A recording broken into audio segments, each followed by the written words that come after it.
Hi, welcome to Talking Books and Stuff, the program that talks all about books and writing and stuff.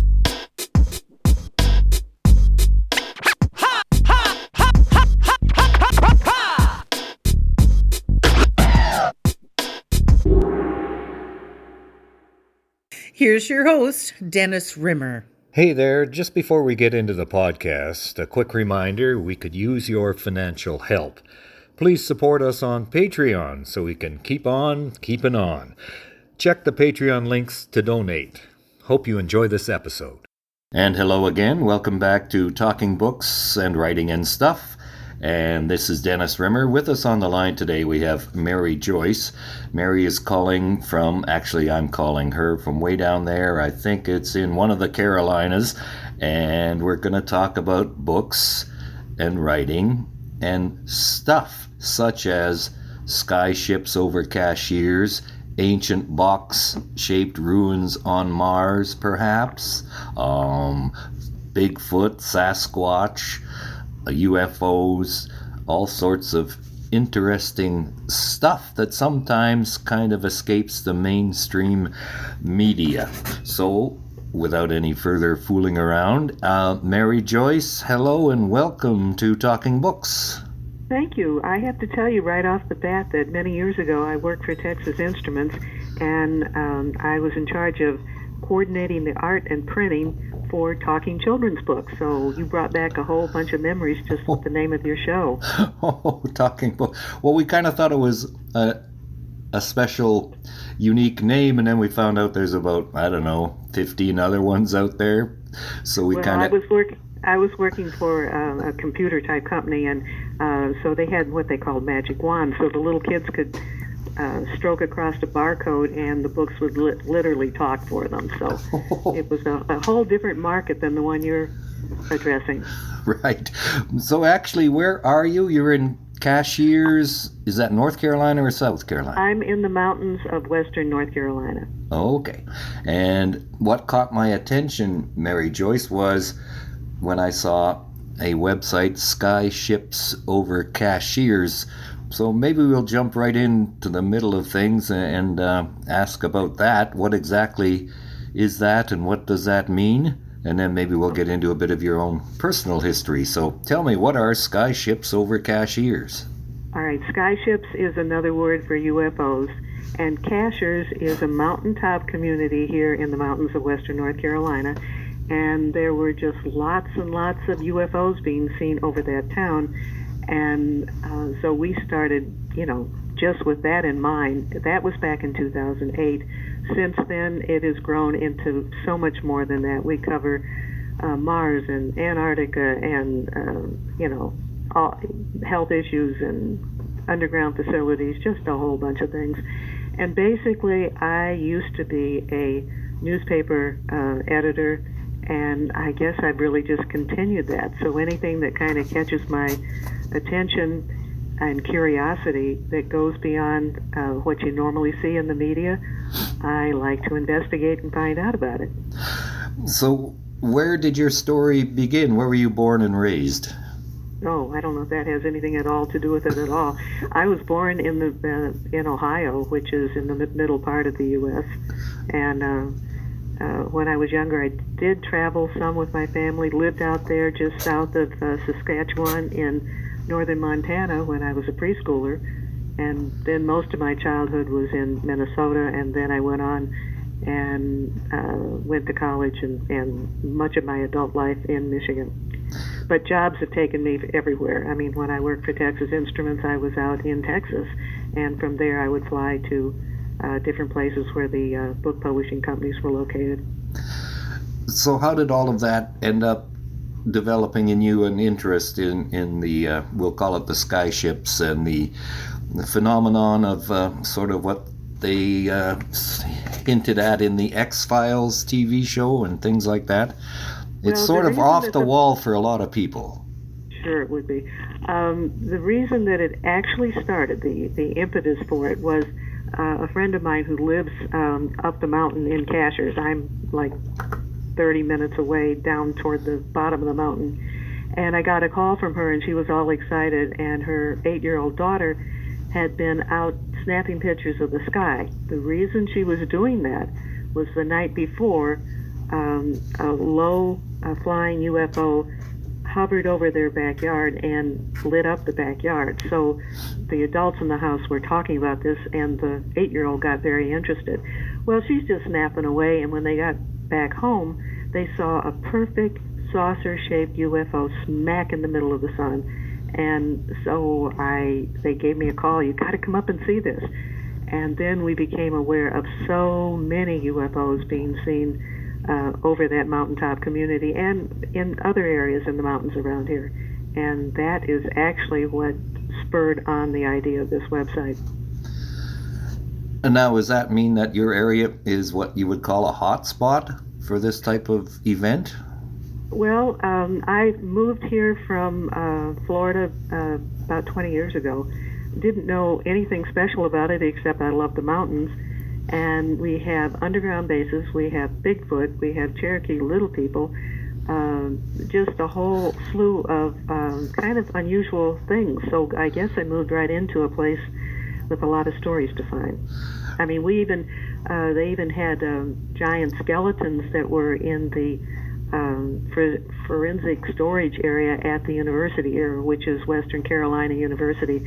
And these two giant skeletons were not on display for the public. I learned about it through some of the grad students. And they have 6 toes, or they had 6 toes.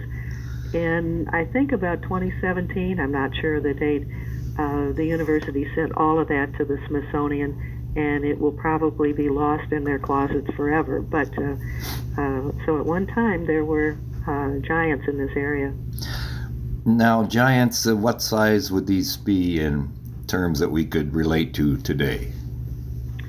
I do not know the height of these particular giants. The fact they had 6 toes makes them unique. I have done 2 stories where people have been digging on their land and have found these giant spearheads, and they're made of stone, and they're much too heavy to be useful, in my opinion, of any normal human. So that would kind of support the idea that at one time there were giants in this area. And that's not unique to where I am. There, especially back in the 1800s, they were finding many giant skeletons. They almost always called in the Smithsonian, and then the skeletons, as I said, would disappear into a closet at the Smithsonian. In recent years, there's been at least 2 authors that I'm aware of who have written about how things like that have disappeared into the Smithsonian. It seems that some of our academic institutions don't like to advertise things that would have to change our perspective on the history that's typically taught. We're talking with Mary Joyce today. This is Talking Books and Writing and Stuff, and she's calling us, we're calling her actually from the mountains of Western North Carolina. You've written on this topic, have you? You have books out about this sort of thing? Maybe you can describe them for us. I have 4 books that are currently in print. 3 of them have to do with the unusual things in this area. The most recent book just came out at the end of 2019, and it's called Bigfoot Beyond the Footprints. The reason I wrote that book is because I was sick and tired of hearing about Bigfoot howls and Bigfoot footprints and Bigfoot taking a big limb and banging it on trees. And I had done research over a number of years with people who have interacted with them, and there is a very human quality to the Bigfoot, and I thought that needed to be brought out. So I have specific, stories and interviews and lots of photos about, stories of that kind of perspective. And now, I heard something on the radio just the other day. It was one of those trivia questions that the people seem to throw out there all the time, and it was, this happens every 3 minutes, 24 hours a day around the world. Can you guess what the event was every 3 minutes around the world? I don't know. It was a reported sighting of a UFO. Oh, that's a wonderful statistic. No, I did not know that. I did not know that. Does that ring a bell with you? Does that make sense? Well, that's a whole lot. I mean, but I guess around the world, if they're actually getting data from everywhere, then maybe it's not so surprising. We certainly don't get them at that rate around here, though we get them more frequently than many places. And the confusing thing to many people is that our military has become much more advanced than they like to let on, and many of the UFOs indeed are advanced craft that have been developed for military reasons. So it's becoming harder and harder to distinguish ships that are from out there or ships that are of human origin. And of course, a UFO, in its clinical terms, means unidentified flying object. You see something in the sky and don't know what it is, that's a UFO, but probably 95 of them can be explained. So how do you convince people that the other 5% of those UFOs are actually from somewhere beyond our galaxy? Probably the ones that seem to be from somewhere else have abilities that we don't see with the man-made ones. I mean, they can just disappear in a poof, in just an instant. They can get from one point to another in just the snap of fingers. That would be one thing. And then back a number of years ago, I was contacted by a man in the Netherlands, and he had taken NASA photos of giant, humongous, I'll call them UFOs, around the sun. And these were like bigger than Jupiter. And he was able to dust and clean the images so that you could see them more clearly. And when you think about objects being caught around the sun that are bigger than Jupiter, which is our largest planet, I know there's no human being that can create something like that right now. So those kind of things really, convince you there's more. Exactly. And you're from the mountains of western North Carolina. You say there's lots of Bigfoot or Sasquatch habitants in that area.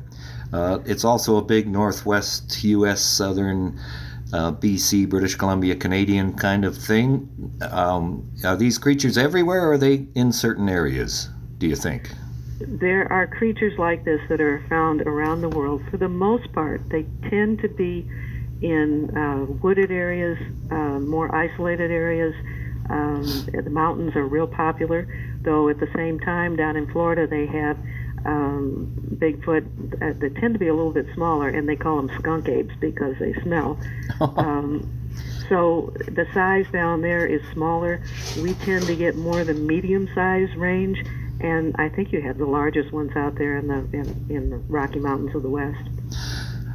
And what do you say to people, such as myself, who kind of are semi-skeptics? Why have we never found a skeleton or remains that can be substantiated? From everything I've been able to piece together, they bury their dead just like we do. And they tend to bury them, at least in this area, in caves. Because, I'm not aware of anybody finding a carcass or the bones of a Bigfoot. Of course, that's not surprising if they're buried, because look at how many, without getting too gross or I can't think of the word I'm looking at, looking for people who disappear, who are murdered, and you never find them again. So, and they get buried, and then all of a sudden they're gone. Wolves or whatever drag away the remains, and that's that. Kind of just vanish. So that makes sense. You got something on your website. Mary Joyce is with us. Skyships over at Cashiers. It's spelled like a cashier at the store, but you don't pronounce it that way? The natives say cashers. Cashers. Gotcha. Yeah. Okay, and there's something on your home page. Light over Quebec might be a portal or apparition. What's that one all about, pray tell? That one I got from a gal who lives on an island off of Quebec, and the guy is our webmaster has just put things into archives for me, which I wanted him to do, but now I can't go right to where I want to be. Well, okay, I found it. Okay. And this is interesting for a couple of reasons. It's really quite large, and it's white with gold yellow all around it, and it's over the water. It's just hard to imagine it would be some kind of a camera effect. And some people think it's a portal, like something opened up, and we hear things like that from many sources where it's sort of like the sky just opens up and UFOs will be seen going in and out of it. But it also has the same shape as apparitions of the Virgin Mary that have been found around the world. And what I did, in addition to posting this photo, I have apparition photos of the Virgin Mary from Africa, Jerusalem, Egypt, and New Mexico. So it just leaves you pondering. I can't give you an absolute conclusion on what it is, but it is in your Canada. And I'm not doubting it. And my personal experience goes back to the end of August 1959. I'm in my bedroom listening to a football game on the radio, and the dog barks. I look out the window. The dog is on a little hill that we have because we hadn't quite finished landscaping our yard, and she's barking up into the sky. And there's these two oval discs, over in the sky, and I hear a faint whirring sound, like an electrical motor, and then they disappeared, and that has stuck with me ever since. And I'm saying, okay, could have been headlights bouncing off fog. Well, it wasn't a foggy night. Searchlights, well, we're out in the country area at the time. There was no searchlights out there that I could think of. So you've kind of, you've got me in your corner. I'm just waiting for the absolute scientific proof of the existence of these beings and creatures and items from another world. Well, sometime when you're snowed in and nothing else to do, dive into some of the archives that we have. Like I said, this website's been up since 2008, and there's a ton of things that will get you contemplating the possibility of so many of these unusual things. And I don't get into this easily. The first time I was really seeing UFOs was down in Florida, and at one time I lived on Cocoa Beach between Patrick Air Force Base and the Space Center. So I was seeing launches, and I got to know a number of the astronauts, and that's when I began to find out that yes, this kind of thing really, really is happening. And your books, how many do you have? You said you had 4, but 3 are still available? No, 4 are available, but 3 of them are on topics that are related to this website. The first one, which I've already mentioned, is Bigfoot Beyond the Footprints. Right. The second one is Cherokee Little People Were Real. The third one is Underground Military Bases Hidden in North Carolina Mountains. The fourth one is totally different. Well, they're all different from each other. And it is called Tangible Evidence of Jesus Left Behind for Us to Find. And it's scientific and archaeological information that's been found over the years that broaden our understanding of the man known as Jesus. So though all the books are different and they have totally different topics, there is one similarity. All the books are, they could be coffee table books. They are an 8.5 by 11 format. There's lots of photos, most of them color, and I try very hard to write in a concise, easy to read style because people are so busy, and with the fast media that we have now, they don't have the patience to drag themselves through very thick gray books. And by gray books, I mean lots and lots of just type. So I try to weave the words and the pictures together. I think it's much more compelling that way. And Mary Joyce is with us. We're discussing her website, Skyships Over Cashiers, or Cashers, as they say in North Carolina, plus books she's written, plus phenomenon that are exhibited on the website. You have on the site, you've got witness testimonies, so it's not just you saying these things, right? You've got real people saying real things. I try not to quote myself hardly ever. I'll sometimes step in with an editor's note. My job is to be an investigator and a reporter. And like I said, with my newspaper experience, there's still a part of me that's very much questioning things and being suspicious of things. And I check out lots of things that I never put on the website because when I really start digging into them, they don't merit being seriously considered. So these have been curated. The items that you put up there, you've checked and double-checked and make sure that they meet your test? Yeah, in fact, I also, before I put it on the website, I will email a copy to whoever I've interviewed to make sure that I've got it correct before it ever gets posted from their perspective. But when they I'll give you an example of how I have to be careful. One man called me up and he was so excited because he had used Google Earth and he had found a crop circle. Now, a crop circle is where formations and designs will instantly be formed in farmers' fields. And so I looked it up and I found it and I thought, wow, this is really close to where I am. This is a great story. I was investigating the signs and symbols I was seeing in the crop circle. Well, I then made a trip out to where this was, and this particular crop circle had been designed by the farmer for the celebration of the total solar eclipse that happened here in 2017.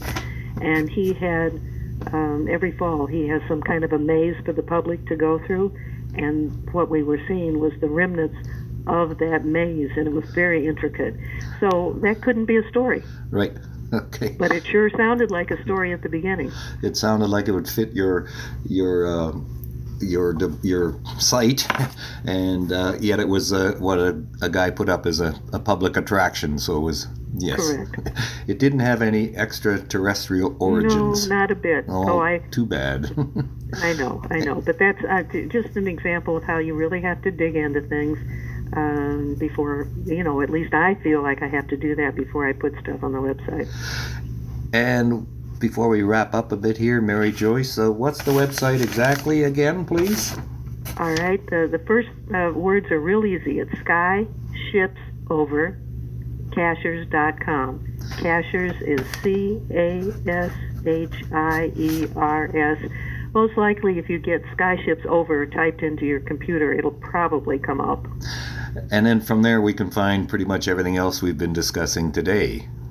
Correct. Your book titles and how to contact you. And yeah, on Editor's Corner, there's a whole section there that gives a brief, like a little paragraph on each of the books, and that would be the quickest way to find out about them. And then How to Report a Sighting gives you our contact information. Right, I was just looking at that right now, how to report sightings. On a general topic, what gets you excited these days? What gets me excited these days? I go through phases. Bigfoot was obviously something I focused on quite a bit for a while. And if something comes up, I will still, investigate it. I've been doing a lot of research for a while on all the discoveries that are being made in Antarctica. Currently, I'm finding out a lot about Mars. And whenever I find things on Mars, and that's using Google Earth, I put the coordinates with the story so anybody can find them. And one of the items you have is ancient box-shaped ruins on Mars, so that's on your website as well, so people can check that out. And these boxes, it kind of looks like maybe a condo or a community was built on the side of a hill at one time, but it couldn't have been created by wind or water because there's perpendicular lines. And with Google Earth, you can actually use a tool to measure items, and the smallest square or box is a mile square, and the largest one is like 2 by 2.5 miles. So these are enormous structures of some kind, or the remnants of enormous structures. At the same time, we've been able to get images of what looks to be contemporary structures on Mars. I haven't tested it for myself. If somebody's interested in that subject, I suspect if they type in Mars in our search bar on the homepage, at least some of those articles will come up.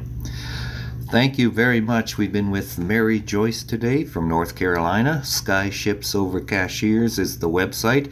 Just type in Sky Ships Over, and probably before you finish, you'll get to her site. It's been fascinating. And sorry about the little technical glitch we had there earlier. So I will let you go. And once again, thank you very much for your time today. Thank you. It was a pleasure to talk to you. Thank you for visiting with us today. This is Talking Books and Stuff with Dennis Rimmer. Contact him at dennis@talkingbooks.tk. Thank you, and may all the good news be yours. Oh, and don't forget to check out his book, The Great Canadian Notebook, available across Canada and at amazon.ca.